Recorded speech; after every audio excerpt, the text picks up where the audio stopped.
And now it is my great honor to welcome Joan Carling to the stage. And congratulations.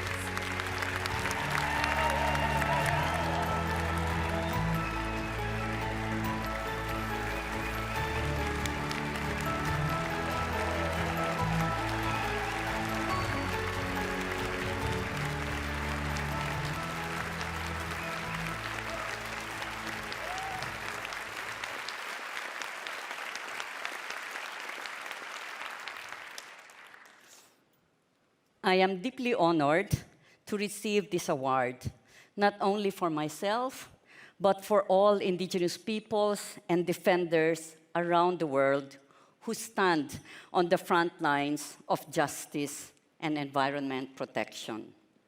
This recognition is a powerful affirmation of our struggles, our resilience, and the essential role that we play in safeguarding the earth for the future generations. For centuries, Indigenous peoples have cared for our lands, waters, forests, and resources, drawing on wisdom, knowledge, and values passed down through generations.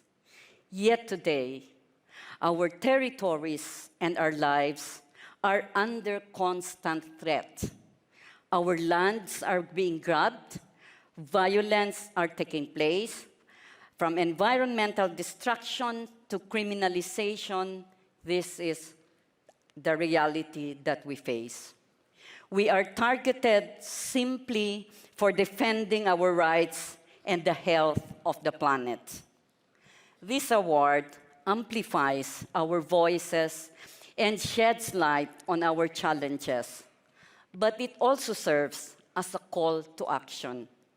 We need your solidarity, your commitment and actions to ensure that the rights of Indigenous peoples are upheld, that our lands are protected, and that we are free from prosecution for defending them for the benefit of humanity as a whole.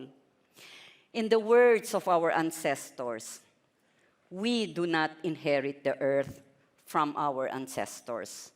We borrow it from our children. This is the truth that drives us. It unites us. And together, we will continue to build a future that honors the rights, dignity, and contributions of Indigenous peoples everywhere. Thank you.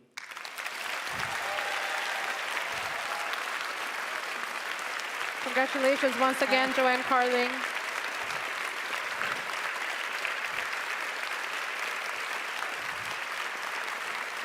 Standing in this room tonight, what is the one thing you would like the world to understand about the fight for Indigenous people's rights? That our fight for Indigenous people's rights is not that we are obstructing development. We are actually taking care of nature for everyone.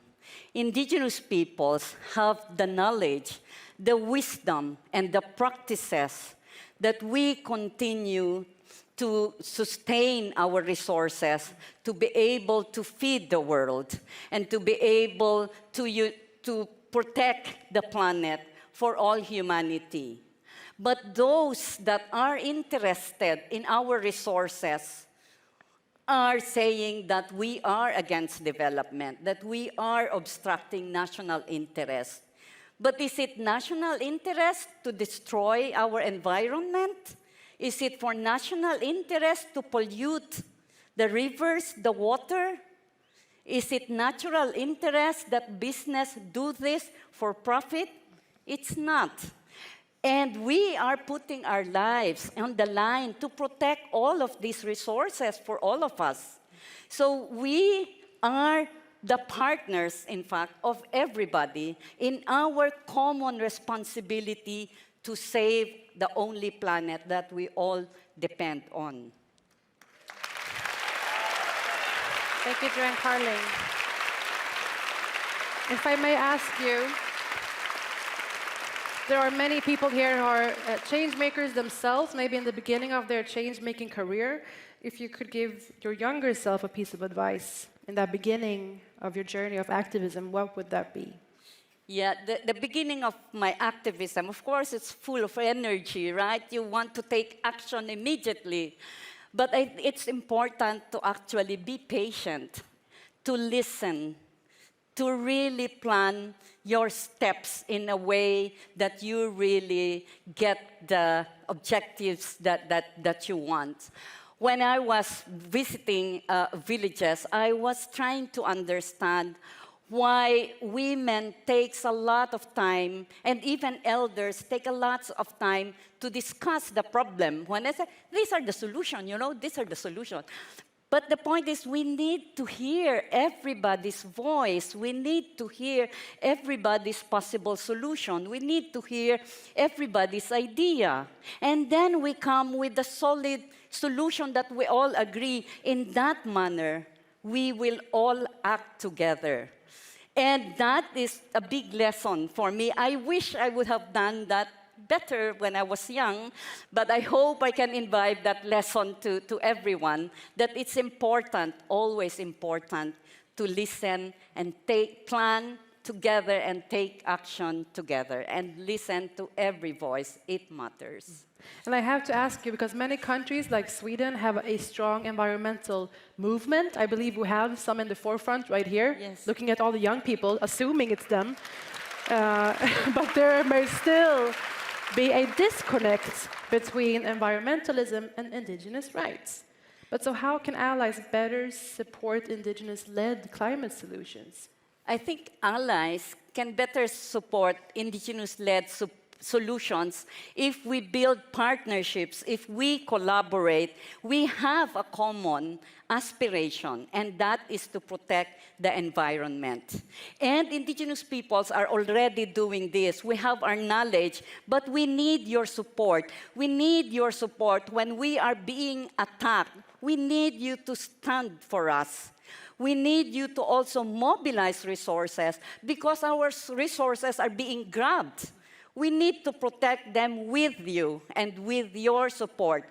We need your solidarity and action to stand up when we are being accused as terrorists, when we are being accused as criminals.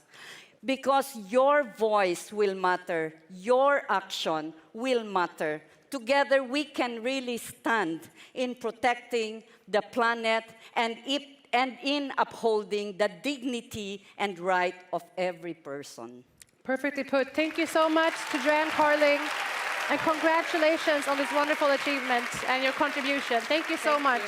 Thank you. Okay. Joan Carling, everyone.